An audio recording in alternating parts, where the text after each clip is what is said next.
बाबा नीम करौरी की एक भक्त विद्या शाह नैनीताल की रहने वाली थी। विद्या शाह आती जाती रहती थी। विद्या शाह साधारण परिवार की थी। विद्या शाह जब आती थी तो उनके मन में यह बात रहती थी कि कभी बाबा मेरे घर भी आए। बाबा नैनीताल आते हैं। एक बार प्रातः वहां पहुंचकर बाबा नीम करौरी को नमन किया और वहां पर बैठ गई। मन में एक विचार चल रहा था कि महाराज जी से क्या कहूँ, कैसे कह कर इन्हें आमंत्रित करूं कि महाराज जी मेरे घर भी आई है। महाराज जी ने देखा विद्या शाह मंथन कर रही है। महाराज जी ने कहा, अरे तेरे घर भी आएंगे, तू हवन करवा। तंद्रा खुली। विद्या शाह ने देखा महाराज जी तो स्वयं ही कह रहे हैं, मैं तेरे घर भी आऊंगा, तू हवन करवा। विद्या शाह बहुत प्रसन्न थी। बाबा ने उनके मन की बात जान ली थी। शायद इसलिए बाबा नीम करौली ने स्वयं ही घर आने का आश्वासन दिया। लेकिन विद्या शाह के सामने एक प्रश्न खड़ा हो गया। उनके घर की सीढ़ियां बहुत कम जगह में थी, संकुचन की स्थिति में थी और महाराज जी डील डॉल वाले व्यक्ति थे। थोड़ा सीढ़ियों में चढ़ने में दिक्कत होती थी। विद्या शाह ने सोचा, चलिए आने दो महाराज जी को, घर पर थोड़े कष्ट में आ जाएंगे। विद्या शाह ने कुछ दिन बाद हवन करवाया, लेकिन हवन के अंतिम दिन तक, जिस दिन पूर्ण आहुति थी, तब तक महाराज जी का इंतजार किया गया, पर महाराज जी नहीं आए। महाराज जी के न आने से विद्या शाह काफी चिंतित थी। मन में बिछोह लिए हुए कि महाराज जी ने स्वयं कहा और फिर भी नहीं आए। विद्या शाह प्रसाद लेकर घर को चल दी। जब वो प्रांगण में से बाहर आई, उन्होंने वहां पर एक दुबले पतले से साधु को देखा।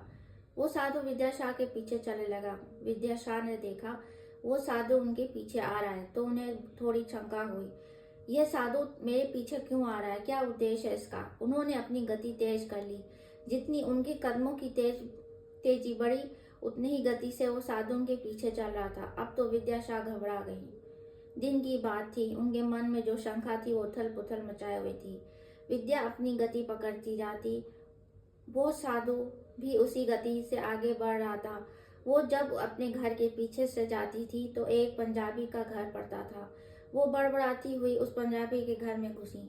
उसी गति से वो साधु भी उनके घर में घुसा। पंजाबी ने देखा विद्या शाह के पीछे भी साधु घुसा। उन्होंने तुरंत उसे रोक दिया।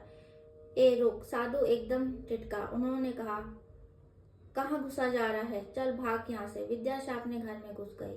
विद्या शाह अपने कामों में लग गई। उन्होंने ये नहीं सोचा कि वो साधु उनके पीछे क्यों आ रहा था। न उस साधु ने कुछ पूछा, बस उसे पंजाबी महिला द्वारा धुतकार कर भगा दिया। कुछ समय बीतने पर विद्या शाह कैची आई। उन्होंने बाबा को नमन किया और बैठ गई। वो कुछ व्यथित थी।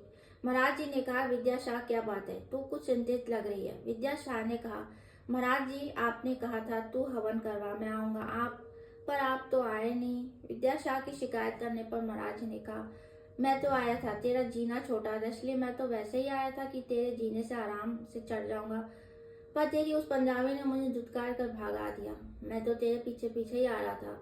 अब विद्या शाह को बड़ा मलाल हुआ। वो महाराज जी को पहचान नहीं पाए। महाराज जी ने विद्या शाह को आशीर्वाद दिया और कहा, चिंता न करो, मैं फिर कभी आऊंगा।